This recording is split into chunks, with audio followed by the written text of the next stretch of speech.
Hey there, it's Lauren. Thank you so much for joining me. Today I am doing an Empties video. There's a lady parked right outside my place blasting soul music, which is actually a really good choice of music, but hopefully it's not going to be too distracting because she keeps kind of like singing along. My neighborhood, it's always got some sort of soundtrack to it, whether or not it is garbage trucks, dogs, or various neighbors' music. Anyways, I'm gonna hop into it because I want to get through quite a few of these guys, and I'm gonna start out with this one right here. This is the Dr. Jart Tiger Grass Cicapair color correcting treatment. I definitely am a broken record a little bit about this product because I feature it so much. I have repurchased this, already cracked into it using, I think I finished this one up a while ago. It has about a 12-month like use by date, and I think it took me about a full year to get through this. It is something that you don't need too much of, and also I have quite a bit of product, so if you are definitely a more like normal beauty consumer than someone like me, you might go through this a little bit faster, but this is still something that I used all the time. This is it's one of those like kind of hybrid products where it's a moisturizer-ish, but it is color correcting, so it starts out as like kind of like a lime green color, and then as you work it in, it has like these like powder pigment capsules that like become closer to your skin tone. So this helps color correct redness, it helps take down redness, it has a lot of anti-inflammatory herbs in it, and it does also provide a little bit of sun protection. It has SPF 30, and I think some of the key herbs that are in it are like the tiger grass herb, which is I think it's an Chinese medicine herb. Sorry, there's now a bunch of kids outside coming home from school. Anyways, so there's that in there, as well as some more Western herbs. This was like quite a staple for me this past year, and I recommend it so much because I have repurchased it. I went through another Glossier Milky Jelly Cleanser. I've gone through a few of these over the years. It is like a jelly kind of texture that then like foams up a little bit. It kind of turns into a milky slip. I am a Glossier rep. This is like one of the things I'll use like my store credit on pretty frequently. It does a good job of removing makeup, doesn't irritate eyes. It's kind of one of those cleansers that I always have, and I usually always have in the shower because it's like a good, oh, I need to wash my face, this is here kind of cleanser. If I'm having some sort of like skin issue that I am like on the mend from, it's kind of a good one for me to reach for, kind of staple. So it's just like a good, gentle, everyday kind of cleanser. I actually have two things of Good Genes. I've gone through several Good Genes in my life. I have a big one going on right now. I have like the regular size, and then I have a mini. I'm not sure when I finish this little one. Just today, there's some sort of like drama going on with Sunday Riley about like the company encouraging or having their own employees give positive reviews on the products, which is not something a company should do. I kind of wasn't surprised because it's kind of just something I always assume a company does. You know, a company's always trying to sell you stuff. So you know, it's something that I kind of just assumed a lot of brands did, even though it's not necessarily addressed. So I guess I'm just kind of like, I'm always like a little bit of a skeptic, you know, when it comes to brands. And also I know Sunday Riley they were sued a few years ago for claims that they made. So a lot of like those bigger kind of brands, I guess I'm just not surprised when things come out. I know Drunk Elephant like had, I don't think it was talked about as much, but they had like this whole thing where they were kind of posing as other people on Instagram and commenting. I remember that going on, so I'm just like, I'm not surprised. But anyways, I did find this product really effective. I have used a lot of Sunday Riley products over the years, and it's been very hit or miss. Some products I've really loved and I've purchased time and time again, and there's others that I'm like, okay, I'm good. So I do like Good Genes. I will continue to use the one that I have, but I have I did receive in PR the Honeymoon Glow. It's not like the same formula, but it definitely has produced similar results. It has a lot of like brightening ingredients like Good Genes has in it, and, you know, the exfoliating, and it's a similar kind of milky, tingly texture, but cheaper, so worth looking into if you're interested. I used up one of the Schmidt's Rose and Vanilla deodorants. Normally get the lavender, I think it's lavender and sage scent, and I just wasn't paying attention and accidentally ordered the rose one last time. This is actually the lavender cap, but I busted my cap on this one, so I just used an old one with the lavender. Anyways, this is a really good natural deodorant. I like it, but I prefer the lavendery sage kind, but it's a good deodorant. I went through a lemon scent of the Harper and Ari exfoliating sugar cubes. You can do like a really intense full body scrub with one, or you can cut it in half and kind of milk it. This company I've just been seeing pop up more and more. They've definitely been expanding. I saw them on like Derm Store and I think a lot of other like fashion retailers, because a lot of fashion retailers are like getting into selling beauty stuff like Madewell and J. Crew. Just like all of those kind of brands have been expanding, but now it's in Anthropologie, so I wouldn't be surprised if you saw them pop up in something even like bigger, like a Nordstrom's or a Sephora or an Ulta. And I've been seeing that they've steadily been coming out with some newer products. I think they have a moisturizer now, so it's an enjoyable thing, and it's like a nice fancy gift, because I think when it comes to body stuff, that's an easier kind of gift to give someone versus like a skincare or makeup item, because they're a little bit more specific. But if it's like a body scrub or thing like that, you just kind of need to know where they lean in terms of scents. I actually have given it as a gift and it was well received. Speaking of body stuff, I have several sort of body related things to talk about of more reasonable price points.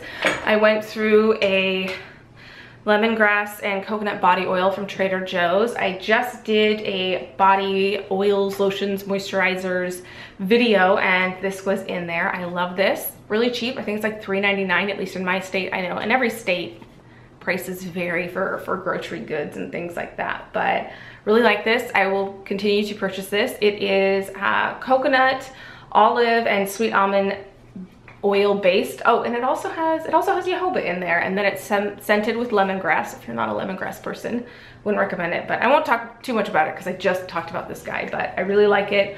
Great, affordable moisturizer. I actually finished quite a few of the things that Love Beauty and Planet sent me. They sent me a bunch of stuff sometime around spring, early spring. This is a rose scented body wash, and it's definitely a more like lotiony kind of consistency, so it's actually really nice to shave with, and it has a pump, so it's like really nice and easy to use. My husband is not a fan of rose, but since this was in the shower and it had a pump, he ended up using quite a lot of it because of the convenience factor of a pump. So actually I think I will upcycle this and put the Broners in this, so then he can have ease of the pump. It's a newer company, and they seem to be focused on having more like friendly, I guess, ingredients as well as packaging, so it kind of like plays into the name. And they also seem to have reasonable prices. I think they are at CVS and at Target, and they have a few different types of products. They seem to mainly be about body and hair, so I think everything for the most part is under 15. I don't exactly know. I think this is around 10, so there's that. And then I went through two of the conditioners. Oh, well, that went that way, but I went through one shampoo and two conditioners. I have a shampoo still on the go. It's supposed to be for more like damaged hair. It smelled nice, not a kind of like too lingerie scent, just nice and refreshing, and cleaned my hair and conditioned my hair, so can't really ask for much more than that. And I have since went out and purchased their tea tree version of the conditioner, and I think it was around $5 or $6, and I'm using that one right now and I rather like it. So there's those guys if you're looking for like an affordable kind of drugstore brand to check out. I finally used up my Sun 37 Miracle Rose Cleansing Stick. I've used up several of these, but this one I was kind of lingering around because it's something that I would mainly take traveling because it's such like an easy travel cleanser because it is in stick form. It is rose centered, so it has like several different types of rose as well as like rose petals and fermented rose, and it has like a good pH. So it was just kind of something that always got along with my skin and was easy to use. Okay, taking off makeup, I'd usually bring some sort of like makeup remover with me, but it's just really easy to use. And because I knew it got along with my skin, I always enjoyed taking this with me while I traveled. So I was using something I kind of knew if anything happened while traveling that my skin wasn't agreeing with, that this would help with. But I've heard rumors that this is discontinued, which is funny because I know they discontinued it several years ago and then they brought it back by popular demand. So I read that people are kind of like rolling their eyes at the fact that it might be discontinued because it is like their most popular product. So I don't know why they would discontinue if it was, maybe if it's just like too expensive to produce or something. But I really like this. Hopefully it's not discontinued. But I really enjoy cleansing sticks in general. I haven't purchased one in a while, but I really liked the one that I tried from Belief that had chamomile in it. That one was really nice as well. This is a hair staple for me. This is the Redken Pillow Proof Blow Dry Express Treatment Primer. I have one of these open that I have been using, and this is a cream kind of formula when you put it in wet hair, and it helps, one, speed up the time of your blow dry. So it would definitely be something I use when it's colder out and I like need to get my hair dry as soon as possible. It also helps like keep a style longer, as well as more of like a straight style. So if I want to do like a blowout, more like perfected look with my hair and I want it to kind of last, something I'll definitely reach for. The only thing though is the packaging on this is quite infuriating. The top part right here, the pump, weighs more than the rest of the packaging. So as you use more product, you know, it moves the product up here with the way the pump is. So then this just becomes lighter and lighter at the base, so then it just becomes super top heavy. I finished a couple of the Farmacy coconut gel masks. I rarely use sheet face masks anymore though. I find them, unless I know if they work for me, it's like such a gamble. They're just like kind of messy and a lot to use, and they're kind of not environmentally friendly. So, but these are a kind that I did and really enjoy. I love the kind of jelly style masks instead of the regular like cotton sheet kind. These ones just really like adhere to your skin, very moisturizing, but I just don't get enough out of sheet masks as I used to. They were definitely a craze for me several years ago, but they're a good gateway thing when you're getting into skincare, because even though individually they can be kind of expensive, it's still more accessible in terms of pricing than a lot of things. So it's kind of like just like a good way to kind of test out a brand. I don't buy sheet masks anymore, but that used to be my way to test out brands. And nowadays I find when I'm like discovering a new brand, I will either buy a cleanser or a mask, like a regular tube mask, to see how I like a brand. Speaking of masks, I have a very old Ren Skincare Radiance Renewal Mask. This is a glycolic acid. Actually, I think it's actually a mix of 4 different acids. It definitely can be kind of an intense mask. This mask was like everywhere a few years ago and I super loved this, but this is something that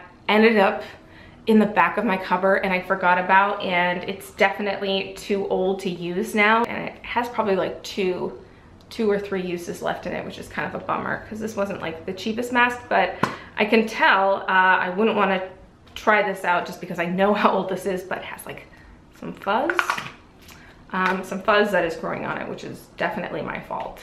I used up a Jordan Samuel, the After Show Balm Cleanser. This is olive oil and squalene based. It has jojoba in it, cucumber. It's just like a really nice, gentle balm cleanser. A very, very kind of, not necessarily like waxy, but just like milky, buttery, like spun kind of drippy honey texture. Did a pretty nice job of taking off makeup as well as being hydrating. Very gentle, totally something I will order again. And I know he does have a newer cleanser that I haven't tried. I think it's a jelly kind of cleanser. So if you've tried the newest cleanser, I'd love to know. Definitely a brand I support, and my skin has really loved the products. Another brand I really love, I used up a Bless Balm from Leahlani. I have another one of these, but this is just a really beautiful like multi-purpose balm. I know some people would use it as like kind of a cleanser. I would mainly use it as like a finishing kind of moisturizer. It has a really beautiful floral kind of blue tansy leaning scent. Nice and like buttery kind of texture, like nice pretty kind of pink hue. Just a really beautiful, luxurious product. Just one of my like favorite, probably top 3 of Leahlani products. I've tried out quite a few. I haven't tried out the whole range, but I do have a dedicated video to the brand, which I will link, where I do share my thoughts on all the products that I have tried. I'm gonna wrap up this video with these guys because I had a full day of work earlier and I was like, I want to get a video out. So I'm filming kind of late and the sun is, as you've probably seen throughout the video, is disappearing on me. So I will finish up talking about these 2 single origin oils. That sounds very like third wave coffee. But this is the Acura Marula oil. I've purchased this oil several times over the years. They use a wild-crafted version, nice basic oil. I think you can get a cheaper version from The Ordinary, but if that's not a brand that you're into, Acura has a very affordable version. There's some very expensive versions of Marula oil, and Acura is very accessible. It's at, you know, you can get it at Whole Foods. I think you can get it maybe at CVS. I think they're sold at Target. It's a very accessible brand. And then this is the Indie Lee Squalene Face Oil. It's squalene, it's olive oil derived squalene, kind of a upper middle range price for squalene oil, but just like a really simple oil. I would reach for this when I'm kind of like, maybe I overdid it with a chemical exfoliant, or if I'm healing from something, I would apply this. And I've talked about fungal sort of breakouts that I'll have from time to time, and squalene is definitely one of those kind of oils that are good to moisturize when you're having one of those. Alrighty, those are all the empties I'm gonna share for today, since I chased the sun and it beat me. So I hope you enjoyed this video. Please give it a thumbs up if you did. Subscribe if you are new, and I'll see you in the next one. Bye.